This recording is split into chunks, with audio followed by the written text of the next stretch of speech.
All right, so it is my pleasure to introduce our final conversation for today, Advocating for Yourself with Liang Chung. Liang Chung is the founder and CEO of Pelora Stack, a purpose-driven people operations consultancy and career coaching company. She helps underrepresented early stage founders, mid-career women, and solopreneurs prepare for their first. What does she mean by first? It's the first time they scale their team, the first time they switch careers, or the first time they become an entrepreneur. Liang has been featured in Forbes, Tech Ladies, Alpha, Sherm, All Raise, Diversity, Women Media, and General Assembly. She's a sought-after speaker and thought leader for advancing women in the workplace, networking as an introvert, project managing your career, redefining career transitions, storytelling, personal branding, and solopreneurship. Welcome, Liang. It is my pleasure to moderate this conversation. And I know I gave that long introduction, but I'd love to pass the mic to you in case there's something that you'd like to share about your personal or professional journey to help set the stage before we roll into questions. Thank you for coming here. Oh, well, thanks for having me. I had no idea that I was going to be the last act for the day. So I feel like a little bit of pressure here, but so happy to be here with the Power to Fly community. This has been an amazing community. It's actually the community that connected Mariella and I, and how we actually started to become friends. So this is going to feel like a conversation amongst the two of us chatting about advocating for yourself. Thank you so much for the introduction. The only other thing that I wanted to add to that is just the origin of why I decided to focus my work and center it on this first time experience. And that was largely driven by my experience coming to the US with my parents and the rest of my family, my dad's side, as refugees from Cambodia. And on my dad's side of the family, my grandmother has 17 grandkids, and of the living grandchildren, there's 15 of us, and I'm the second oldest out of the bunch. And one thing that many of you who've been in that position or birth order in a family, you know that it comes with a lot of responsibility of doing things for the first time. And I know that from a lot of those first time experiences, they're filled with a lot of vulnerability, a lot of ambiguity, and a lot of trial and error. And so if I can help other people minimize that process and that experience as much as possible, I wanted to be able to do that. So that's the reason and the purpose behind me focusing my work around people who are going through that first time experience. Yes. Well, I am a big fan, follower, and friend of all things that you put out. I'm going to be referencing some things that I've been receiving in your newsletter that are just amazing. But I don't want to do any spoiler alerts now.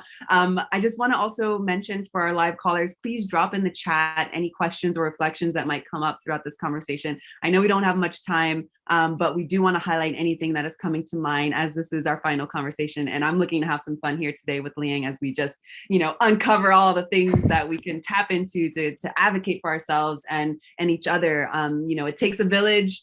And so, I'm here to support however I can. And I just want to thank you, my friend, for sharing your voice. So first question here. Now, we've had many conversations about how our identity has shaped the way in which we navigate our career and advocate for ourselves.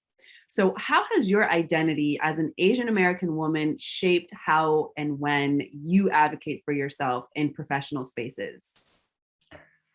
Yeah, we've had so many conversations about this topic, and I'm, I love talking about it because it has had such a significant impact on how I've navigated professional spaces and how I have, really directed my career, and then also the personal growth that's come along with it. The first time I really felt, that there was almost like this duality that was playing. It occurred when I started to go to school, and as a immigrant, where English wasn't my first language. I went to school having to navigate, the being American and having to try and figure out a way to fit in, to feel a sense of belonging, to feel like, I was part of a group, and then having to go back home and living in a completely different environment where there was a different language that was spoken, there was a different set of norms that was expected of me. And also a different way in which I, was expected to behave as an Asian American or as an Asian female in the family. And so that experience carried over into my professional experience when I was working in my first job, where there were these expectations and norms that was expected of me growing up, where I had to be humble. There was this notion of like, just be really grateful for the things that you have. You don't ask for more. You just are really appreciative and grateful for the things that you have. And then also to just maintain peace, was another thing that also was a big, just this big rule in my household that was expected of me. And there was a huge disruption that occurred because in order to get ahead, in order to advance, and then also from observing the people around me, I soon realized and learned that that wasn't going to get me very far. If I was going to, get a promotion, for example, if I was going to make more money, if I was going to open up new opportunities for myself, if I was going to somehow create a brand or create visibility for myself, I couldn't just be humble. I couldn't just, accept what was given to me. I also couldn't just, be in a place where I was constantly maintaining peace and harmony. I had to be disruptive in some way. And so this identity that I had as an Asian American female, and also what was expected of me, really challenged what was expected of me in the workplace, and then also being an American in a workplace and what those norms were that would help me accelerate in my career. And so that was my first experience of figuring out what do I do in this circumstances, and how do I adapt myself so that I'm able to succeed, but then also really remaining true to who I am and being respectful of the person I am, and then also honoring the culture that I was raised in. Woo. Yes, I feel like we just opened up a lot of windows. We're letting the ancestors and the future generations just breeze through. Always. I'm trying to collect. I'm like, okay, which one do I want to crack open first? Okay. I think it's important to talk about boundaries and also self-love, self-care, specifically, I wrote down, this disruptive feeling and reality that you're calling forth now that you experienced. So, if you are speaking up because this is your authentic voice, even though everything around you is asking you to maybe be silent, or, now is not the right time. What are some self-care practices that one can adopt? And you can throw in boundary limit setting or anything to that realm as well. When entering into this space of causing disruption, what is someone right now, if someone wants to walk into advocating for themselves or even speaking up for someone else, because that can put people in a vulnerable situation. So self-care is something that is coming to mind right now. And I'd love to just hear you share the importance of self-care and maybe give some examples of how you've practiced in your life. Yeah, I think boundaries, it shows up in many different ways. And what I have done that has worked for me, and this is a practice that I also pass on to my clients as well, is first getting an understanding of what feels comfortable for you and also what feels true to who you are. I know for a fact that I'm never going to be the loudest person in the room, but when I do communicate what I'm going to communicate, it's going to be heard, and you're going to pay attention, and the words and the thought behind it is going to stick. And so that's the place where, when we're talking about boundaries and understanding and having a sense of self-awareness, that's where I would begin, right? Is having an understanding of first, when you are operating in all of these different spaces and you're looking to advocate for yourself, or you're looking to communicate, or you're looking to disrupt, what is that? How would you define that? Like, what does that look like for you? Is it about pulling one person aside and having a conversation and, and one-on-one to challenge them or to push certain things? Or is it about asking a really provocative question in a room full of people who are decision makers, right? Those two can feel very, very different depending on who you are and what feels comfortable. And so starting from a place of looking within yourself, and then collecting and reflecting on your past experiences to first understand like what feels like a really good place for me to start to stretch that muscle and disrupt in a way that feels good and true to who we are. I feel like there's so many things to redefine these days, right? I mean, probably everything. I think it's just a good general statement that we're in a moment where we're redefining everything, like success. What does success mean? You know, what does it mean to be healthy? You know, self-care now incorporates so many different things so that we don't experience things like burnout, or, you know, we are making sure that we're showing respect for people, no matter, you know, how they identify, no matter their past experiences. So I'm just going to ask you to help us redefine some things here. Specifically, you know, when it comes to success, I feel like, you know, advocating for ourselves and for our community is something that is a part of what's redefining success. You know, it is the simple fact that we're having this conversation now. I know, you know, our parents probably wouldn't have had this conversation to this level because either it was a taboo or, you know, there was no space. So how can we consider redefining something like success in the workplace, and specifically for you know, people who have been burdened with, as they call it, the model minority myth. So I'd love for you to demystify this model minority myth so that we can then redefine success. I've had so many experiences of this. First of all, I mean, different from a lot of the stereotypes of what the, Asian, model minority, stereotypes that, may exist. With my family and how I was raised, it was, okay, go to community college and then get a job with really great benefits, working for the government, for example. There wasn't this expectation that I pursued a bachelor's degree or graduate studies, or and have go and have a specific professional job or make a certain set of money. It was just more about the sense of like having security and having a respectable job in some way, and that's what it looked like. And when I entered into the professional workforce after I graduated, there wasn't this notion of having a career. And so that in and of itself was a big, it challenged like the mindset of my family, and also the way in which I was raised. And it challenged me in a way to look beyond the immediate job, looking beyond that paycheck, and that, which was all, great.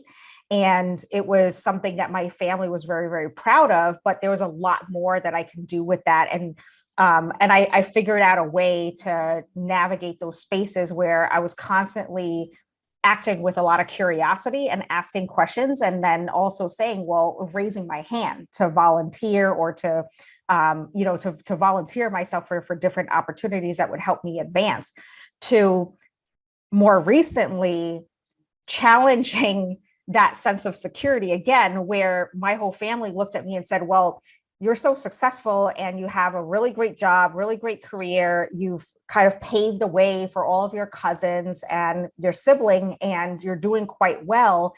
And then saying to them, you know what? I'm not satisfied in this career. I want to pursue my passion. I want to pursue what will make me happy, and starting my business.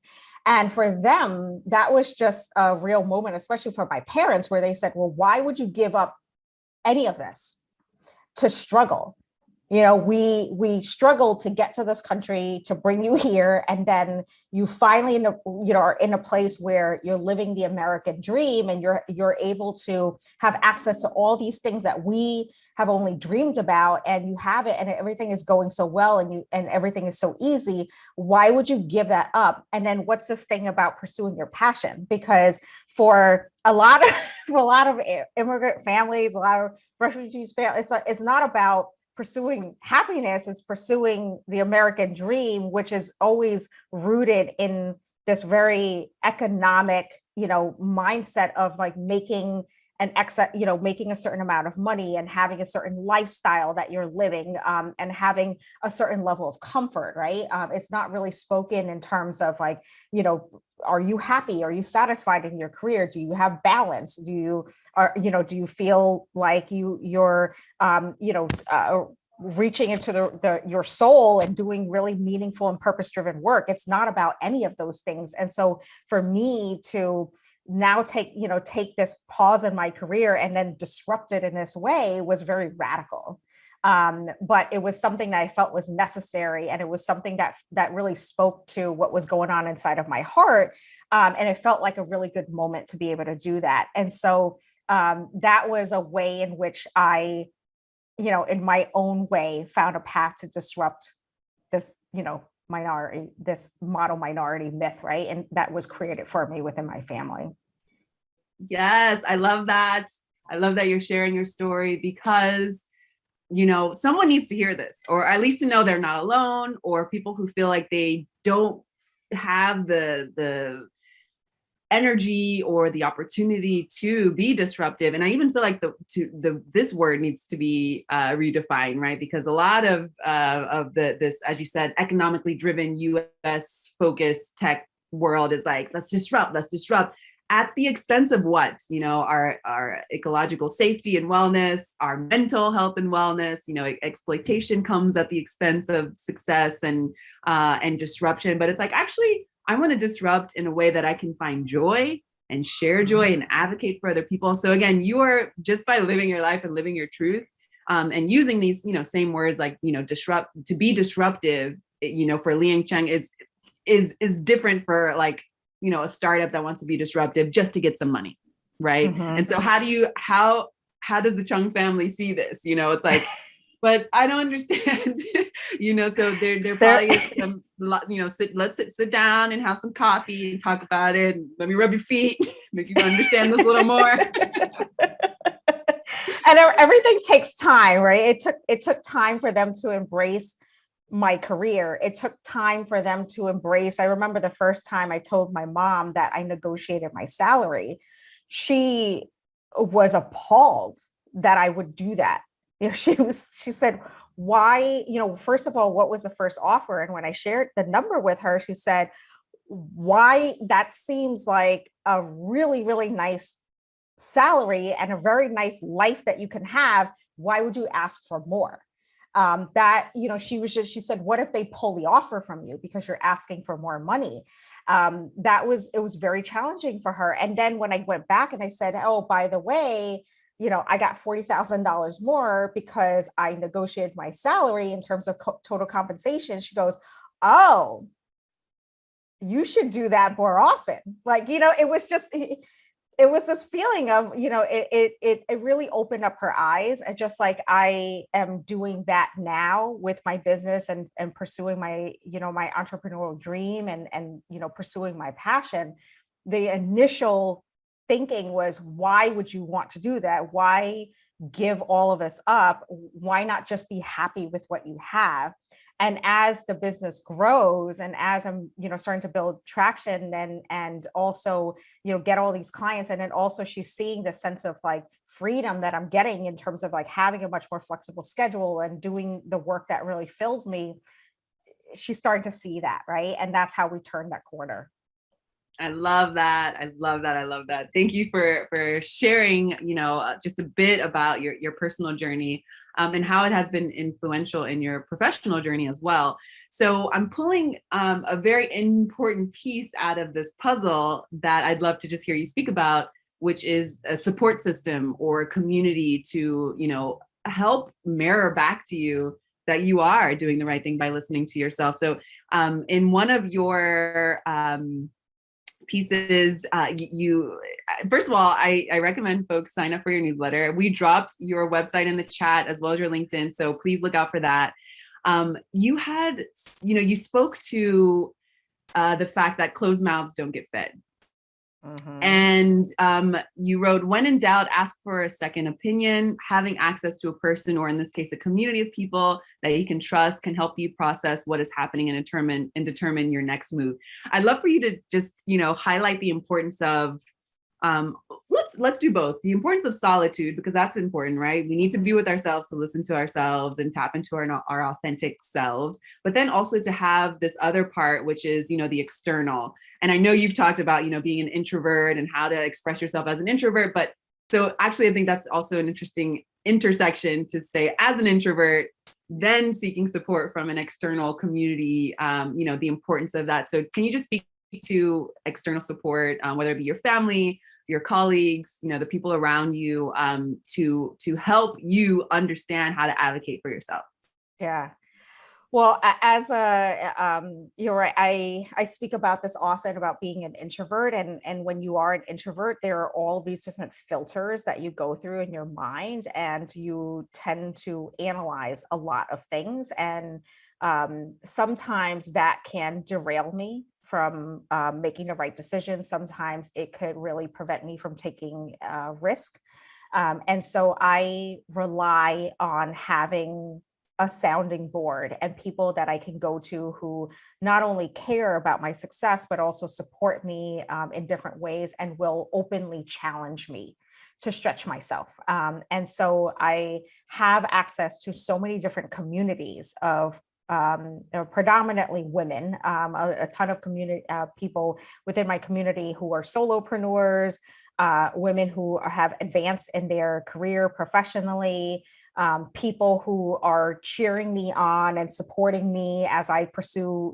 my whatever it is that I pursue.